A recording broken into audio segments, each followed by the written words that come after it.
Hello, and welcome to session number 7. And I hope the spiritual disciplines just impacted you in a way that is beyond understanding. And, I know God, when we reach out to Him, blesses us and speaks to us over and over again. And so I would love to hear your story of how that impacted you or a difference that it made. So feel free, email me at the bottom of the screen, anxietycoachmike@gmail.com, or again, join the Facebook group page and post things there so everybody can just hear how this program started to impact you. And I wanted to mention way back at the very beginning in session 1, I talked about a lot of times there's a wall that we hit, and it's right around these sessions. And so you're doing new things, you're spending some quiet time with God, you're exercising, you're dieting a little better, you're changing your thoughts, and it's a lot of bad habits that you're starting to break, and sometimes your body starts to fight back against it. And so I'm saying, like, don't give up. Like, this is the time to stick with it, keep doing it, keep following all the homework and doing all the skills, and you'll get over that wall. And by the end of this, you're going to see some amazing results. So with that, today we're talking about anger, and we'll just start out with the skill. It's called EMDR, so it's eye movement desensitization rationalization. I think I said that right. But it's a technique that's great for trauma. It's great for PTSD, those sort of things. And we'll just jump right into the video, and I'll catch up with you here in a minute. Hi again. Hope the spirituality stuff was helpful and that you met God in a powerful way. So the skill for this week is what's called EMDR. It stands for eye movement desensitization and reprocessing. So kind of a long phrase. So I always just say EMDR. But if I remember the story correctly, it was a psychotherapist walking through the woods and thinking about her own trauma. And she noticed as she would think about the trauma, if she would move her eyes back and forth quickly as she thought about it, it reprogrammed the way that she felt about it, the way that she thought about it. And so it started out as like just a little blip in a psychological magazine that, hey, here's a great technique. If you're having trouble, anxious, to move your eyes back and forth while you're processing something, and it'll make it healthy. And that has expanded now. There's certain therapists that are just specialize in EMDR, and it's a huge technique used for PTSD, so post-traumatic stress disorder, and people that huge trauma has happened to them and they need to reprocess that.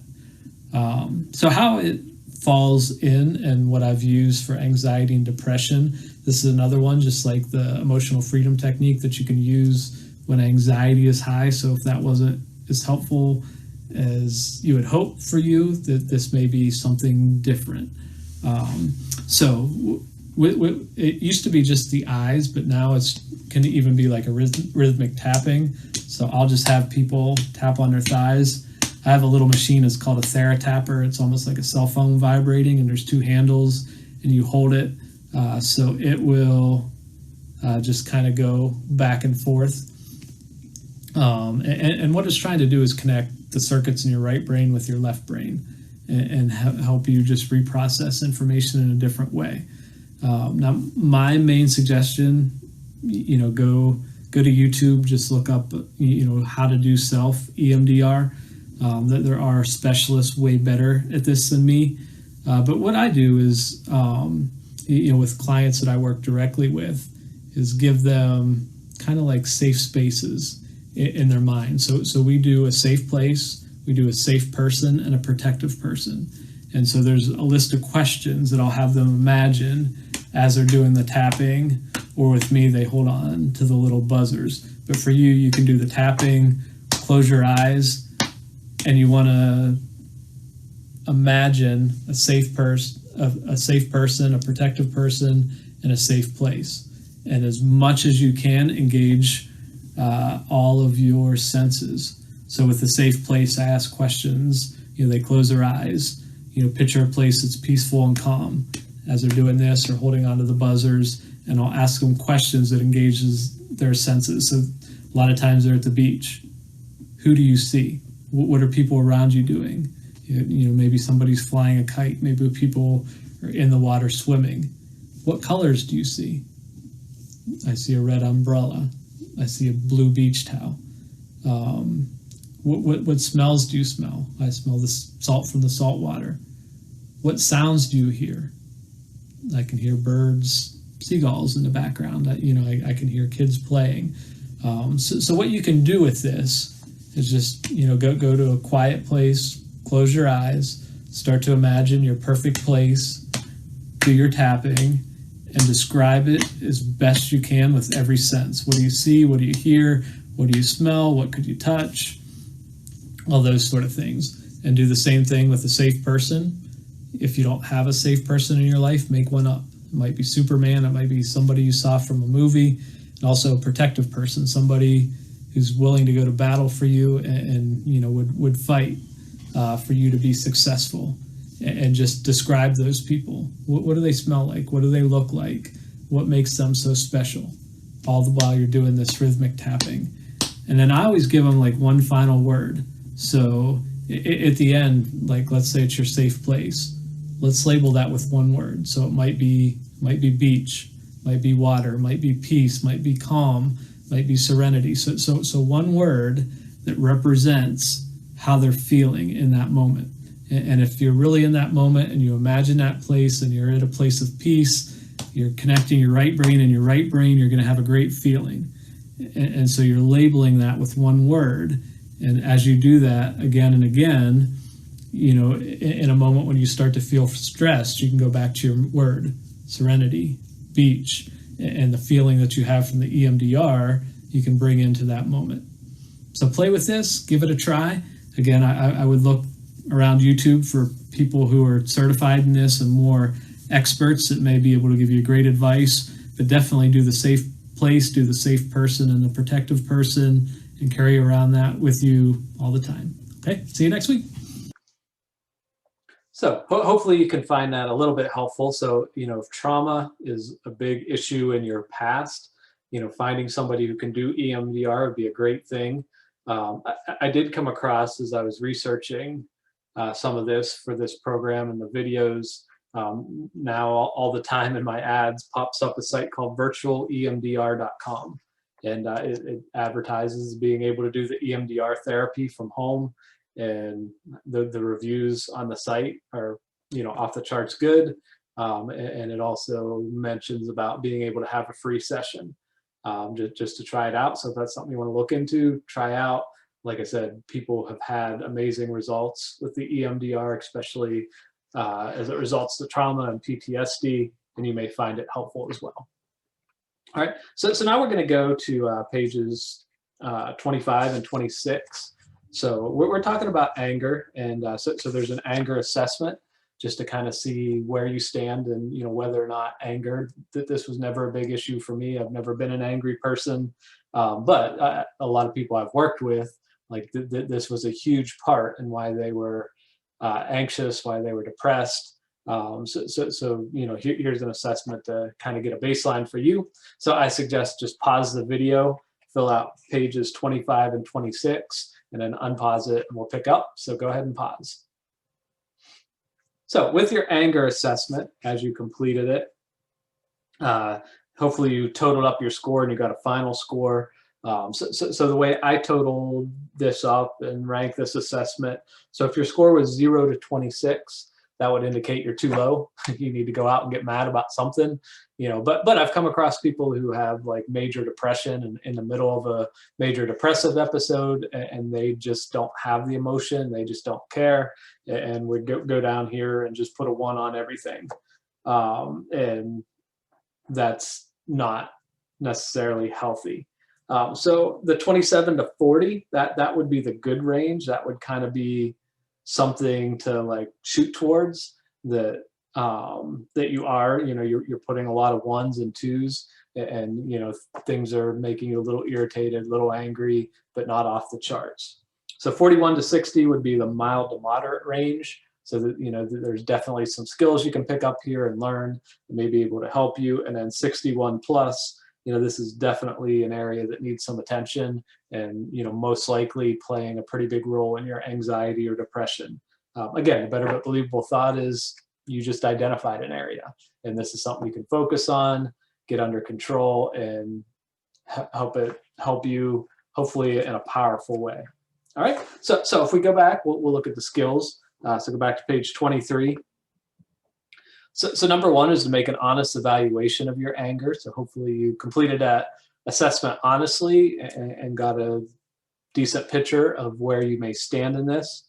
So people with anxiety and depression tend to overreact to a lot of things. Anger turned inward can lead to anxiety or depression.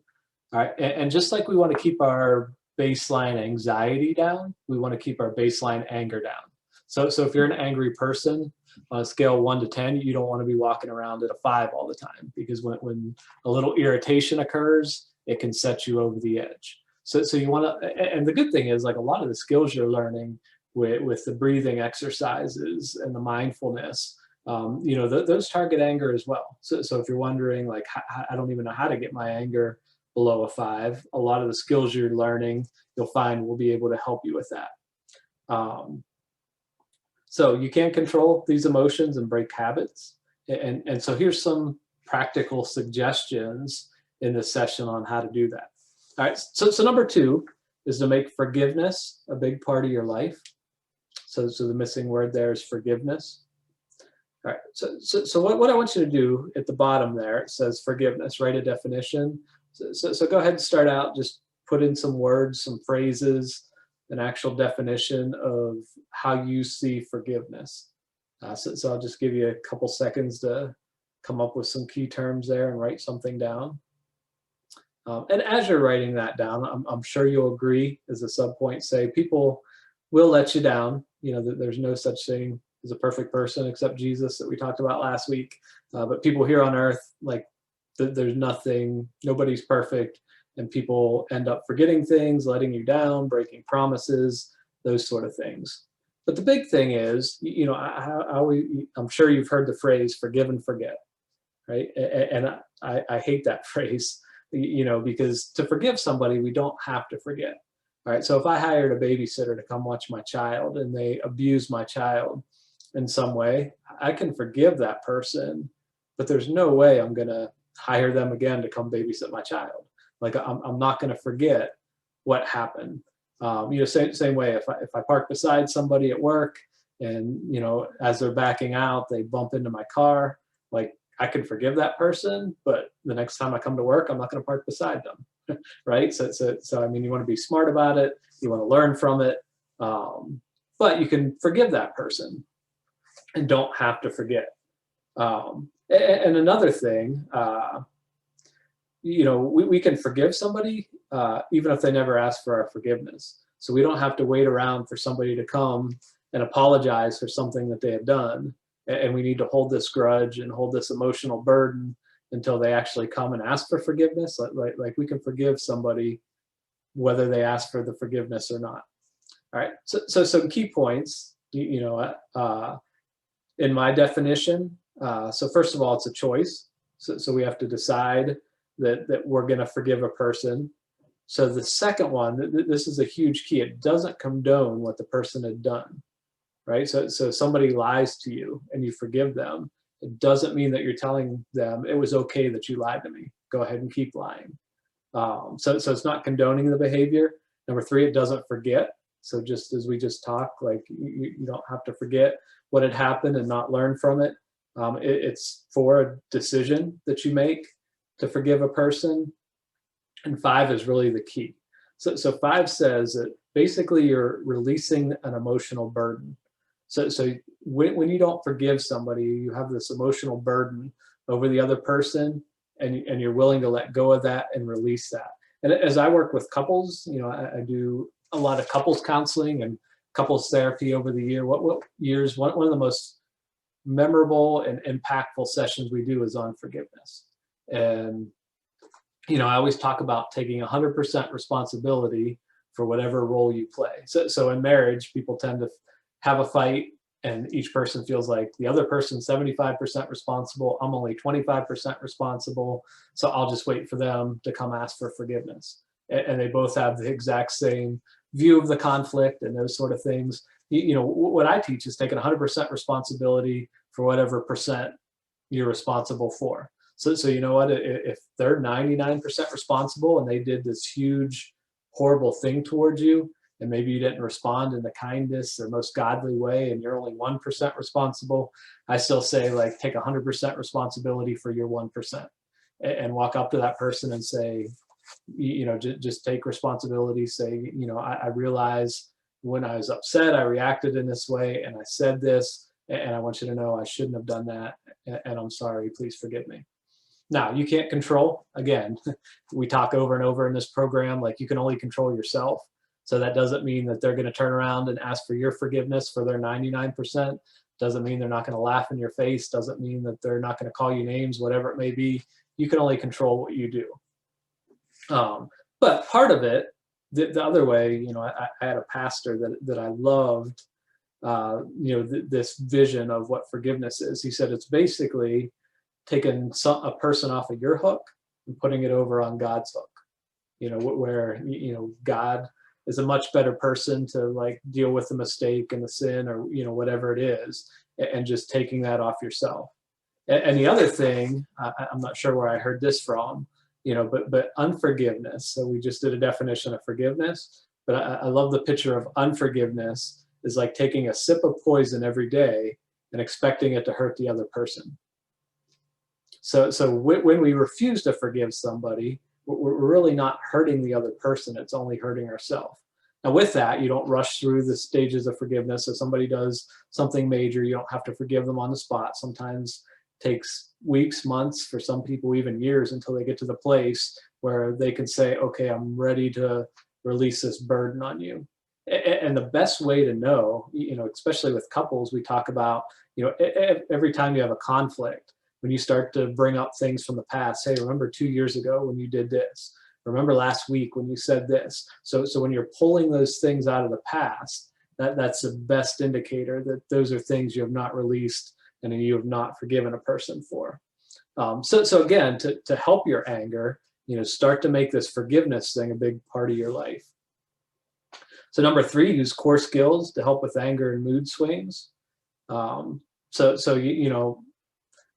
Again, when I work with couples or even individuals that have issues with anger, I'll ask the question, when you get angry to the point where you're yelling and screaming and your blood pressure is boiling, how often does that conflict end well?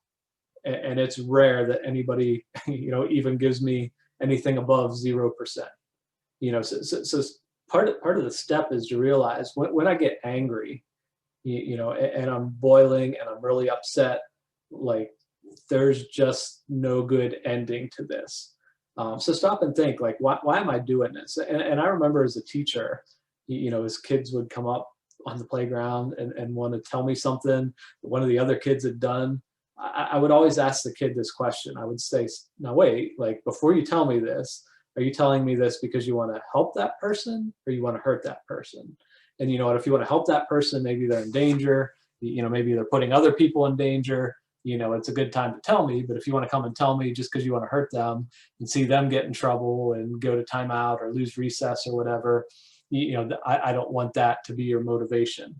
And think about that. Like, when you're angry, and you're going to yell and scream, or you're going to do something for revenge, what is the motivation and where's that leading to? I love the technique of using a timeout. So when you're super angry and your anger's off the charts, and it's not going to go well, in a relationship, like, either person should be able to just call time out and say, you know what, our emotions are high right now.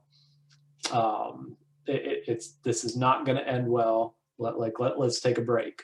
The rule to that is within 24 hours, then you have to, like, re-engage and bring up whatever the topic is when emotions aren't so high, and you can have a great, kind, logical discussion about it. Also, evaluate the usefulness of your anger. What exactly are you getting out of it? And a lot of times, ask the question, What's wrong with the person that you're angry with? So in psychology, we have a phrase, hurt people hurt people. So people are hurting, people have gone through trauma, maybe they're dealing with stuff at home, maybe they're dealing with things in their personal lives. A lot of times the ones that are mean and nasty and the bullies in the schools and those sort of things, they're acting out in that way because they themselves are hurting. So a lot of times, if somebody's mean and nasty towards me or says a rude comment, like my first thought is always like, I wonder what's going on with this person. Well, like why, why do they feel like they need to attack me? And that's in some way going to make them feel better, or it's going to get out some anger and emotions that they have bottled up. And I promise you, it's the same, for mean, nasty people surrounding you in your life, that they also have issues going on that you may not even be aware of. Right. Number 4 is to don't bring your anger target home. So I remember working with a guy that was very much, I hate my boss. He's so mean and nasty towards me and always belittling me, micromanaging, going on. And I can't even like focus at dinner and spend any kind of quality time with my family. And so, I mean, he went on for pretty much a whole session, like just all these horrible things about his boss. And at the end, I said to him, I said, why do you, like, why would you invite your boss to dinner? And, he said, you're crazy. Like, I would never invite him into my home and this and that. It's like, when you're at the dinner table and you can't like spend time with your family and you're focused on the boss, you've invited him into your home, like not just at the dinner table, but, in your bed at night. You allow him to like keep you up at night and affect your relationship with your spouse. And, it sounds like you really like this person, that you're inviting them into your home, into your bed at night, and those sort of things. And it was kind of like an eye opener, like, yeah, this is like not healthy, and this is not the way that I want it to be. And so those people that you're angry with, you got to be able to let it go, set it down, and be able to enjoy the loved ones and the positive people around you. And number 5 is to change the culture of your home. And this actually came out of an idea. My son likes the Berenstain Bears and all the books. And there's one of the Berenstain Bear books is all about manners. And, Brother Bear and Sister Bear, the 2 younger kids, have no manners.